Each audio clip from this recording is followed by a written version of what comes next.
ایک یہ تھا کہ یہ جو بدعت کے فتوے لوگ لگاتے ہیں، اور اگر مختصراً آپ اس کا جواب ارشاد فرما دیں. ویسے تو خیر یہ معراج شریف کے سے ریلیٹڈ ہے کہ جبرائیل علیہ السلام آئے اور انہوں نے بوسہ دیا آقا صلی اللہ علیہ وسلم کو بیدار کرنے کے لیے.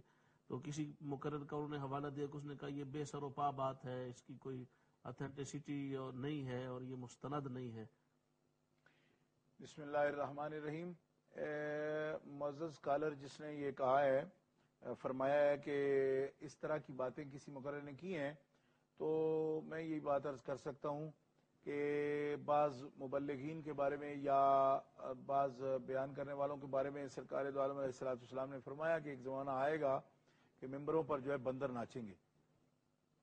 تو میں یہ سمجھتا ہوں کہ اس قسم کی باتیں کرنے والے وہ یقیناً بندر ہی ہیں، یعنی انسانی شکل میں ہیں لیکن اپنی طبیعتوں کے اعتبار سے وہ بندر ہی ہیں جو اس قسم کی باتیں کرتے ہیں.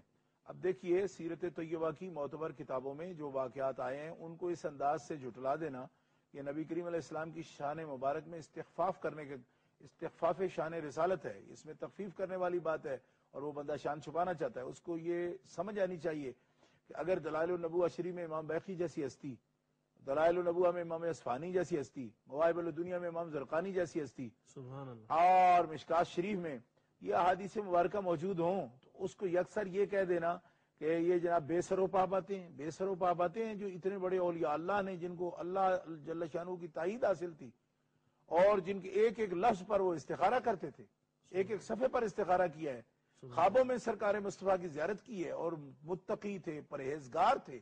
یعنی خواب سے مراد یہ نہیں ہے کہ ایسے ہی کوئی ایرا غیرہ نتو خیرہ خوابیں بیان کر رہا ہے اور خود اس کی شکل بھی شریعت کے مطابق نہیں ہے تو وہ خوابوں کو بنیاد بنائے تو غلط ہے.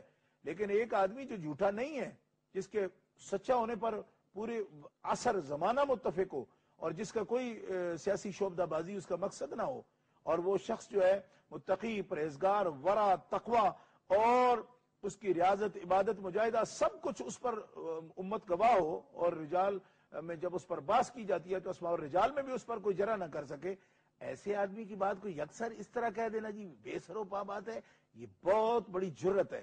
اور ایسے جو لوگ بھی اگرچہ وہ کتابیں لکھیں یا تقریریں کریں، وہ لوگ جو ہیں وہ بدترین بندر ہیں. وہی ان احادیث کا مصداق ہیں جو بندر ناچنے والی اور قردۃ خاسئین والی بات ہے.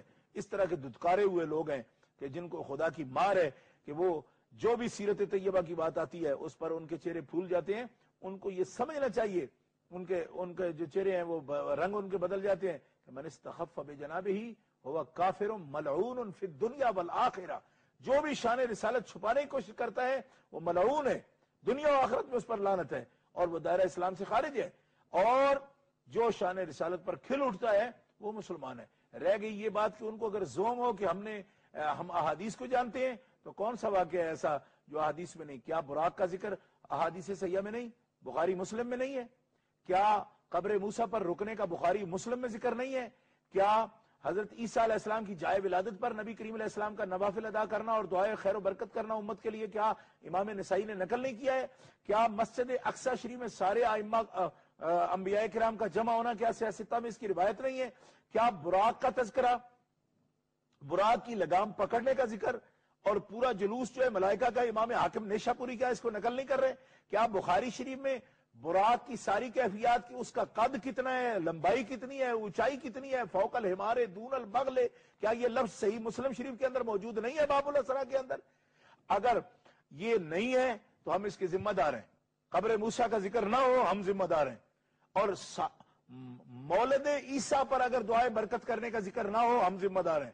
اگر مسجد اقصی کے اندر یہ احادیث صحیحہ میں بیان نہ ہو نبی پاک کا امامت فرمانا اور 1.25 لاکھ انبیاء کا آپ کے پیچھے ہونا، یہ موجود نہ ہو، ہم اہل سنت ذمہ دار ہیں. آپ کس طرح دعوے کر رہے ہو جی حدیثوں میں نہیں آیا؟ یہ کون لوگ ہیں بیان کرنے والے؟ وہ حدیثیں نہیں ہیں جو آپ کو نہیں آتی. بخاری اور مسلم شریف، آپ تو بڑے اپنے آپ کو پینچ سمجھتے ہو جی کہ ہم تو حدیثیں جانتے ہیں. میں سمجھتا ہوں کہ آپ لوگوں کی آنکھیں بندی ہوئی ہیں اور شیطان نے باندھ رکھی ہیں. آپ کو نظر صرف وہی آتا ہے جس میں آپ کوئی شان گھٹانے والی بات نکال سکیں، وہ بھی آپ نکالتے ہو. حدیثوں میں کب آتا ہے جن کو محبوب بنایا جائے ان کی شانیں گھٹانے والی باتیں کی جاتی ہیں؟ قدرت کو خوب معلوم ہے کہ محبوب تبھی بنائے جاتے ہیں جب ان کی عظمت کے سکے بٹھائے جاتے ہیں. اور ان کو پھر معراج کرائے جاتے ہیں، ان کے لیے براق بھیجے جاتے ہیں، 70,000 ملائکہ بھیجے جاتے ہیں، تو منکروں کو کیا خبر ہے؟ وہ تو اس رات بھی ابو جہل کی طرح الٹے پڑے ہوئے جو ہے نا ہوائیں مار رہے تھے، ان کو کیا خبر تھی کہ کتنے رتبے ملنے والے ہیں اور کتنی شانیں عطا فرمائی جانے والی۔ مجھے افسوس آتا ہے اس بات پر، ایک سنی کہہ رہا تھا تھوڑے مارے، میں تو پہلے ہی اس بات میں مشہور ہوں، میں نہیں مارتا تھوڑے، یہ تو حدیثیں بیان کرتی ہیں، حدیث بیان کر رہی ہے، بخاری شریف ہے، مسلم شریف ہے، ترمذی شریف ہے۔ بتاؤ کانا کعبہ قوسین او ادنیٰ کی تشریح قرآن مقدس کی ان الفاظ کی تشریح بخاری شریف میں موجود نہیں ہے؟ دنا الجبار رب العزت فتح اللہ وکانا منو قعبہ قوسین فاوحی الیہ ما یوحی۔ اب کوئی کہتا ہے جی کسے کہانیاں بیان کر رہے ہیں، تو کر رہے ہیں نا بھائی، کسے کہانیاں بخاری میں لکھی ہو تو کرے نا۔ آپ جب جو کچھ بھی اپنا ریسزم ہوتا ہے اور جتنا ایکسٹریمزم ہوتا ہے اس کے لیے کھینچ کھانچ کے دلیلیں بنا لیتے ہو، اور جہاں شان اقدس بیان ہوتی ہے امام بخاری بھی اس وقت چھوڑ جاتے ہو اور امام مسلم بھی چھوڑ جاتے ہو۔ اس کا مطلب یہ نکلا کہ منہم امیون لا یعلمون الکتاب الا امانیہ، یہ وہ ان پڑھ لوگ ہیں کہ جنہوں نے اپنی خواہشات کو خدا بنا رکھا ہے، دلیل بھی وہ بناتے ہیں جو ان کا دل مانتا ہے۔ ارے جھک جاؤ، ابھی بھی وقت ہے، آج لے ان کی پناہ، آج مدد مانگ ان سے، کل نہ مانیں گے قیامت میں اگر مان گیا، ابھی وقت ہے۔ یہ تبختر توڑو، اپنا تکبر چھوڑو، جھک جاؤ مصطفیٰ کے در پر، ابھی وقت ہے، ورنہ ذلیل و خوار ہو جاؤ گے، مرتے ہوئے بھی اور حشر میں بھی برا انجام ہوگا تمہارا۔ اور یہ دلیلیں سب موجود ہیں، قدرت کا ہاتھ رکھنا مصطفیٰ کریم کے کاندھے پر، وضع یدہ بین کتفیہ فوجدت برد اناملھا بین صدریہ علمت ما فی السماوات وما فی الارض۔ ترمذی اٹھا کے دیکھنا، مشکوٰۃ شریف اٹھا کے دیکھ، تو یہ جب شان والی بات آتی ہے تو آپ کی آنکھوں میں ککرے ہو جاتی ہیں، یعنی آنکھیں بیمار ہو جاتی ہیں۔ میں یہ سمجھتا ہوں کہ اس میں بھی شاید ان کا اتنا قصور نہ ہو، یہ جو لوگوں کو رب تعالیٰ اپنے حبیب کی شان بتانا نہیں چاہتا، آنکھ والا تیرے جوبن کا تماشا دیکھ، دیدہ کور کو کیا آئے نظر کیا دیکھے، دیدہ کور کیا سمجھے گا کہ محبوب کی شان کیا ہے۔ سورہ نجم اٹھا کے دیکھ، والنجم اذا ہوا ما ضل صاحبکم وما غوی وما ینطق عن الہوی ان هو الا وحی یوحی علمہ شدید القوی ذو مرۃ فاستوی وهو بالافق الاعلی ثم دنا فتدلی فکان قاب قوسین او ادنیٰ فاوحی الی عبدہ ما اوحی ما کذب الفؤاد ما رأی افتمارونہ علی ما یری ولقد رآہ نزلۃ اخری عند سدرۃ المنتہی عندہا جنۃ المأوی اذ یغشی السدرۃ ما یغشی ما زاغ البصر وما طغی لقد رآہ من آیات ربہ الکبریٰ۔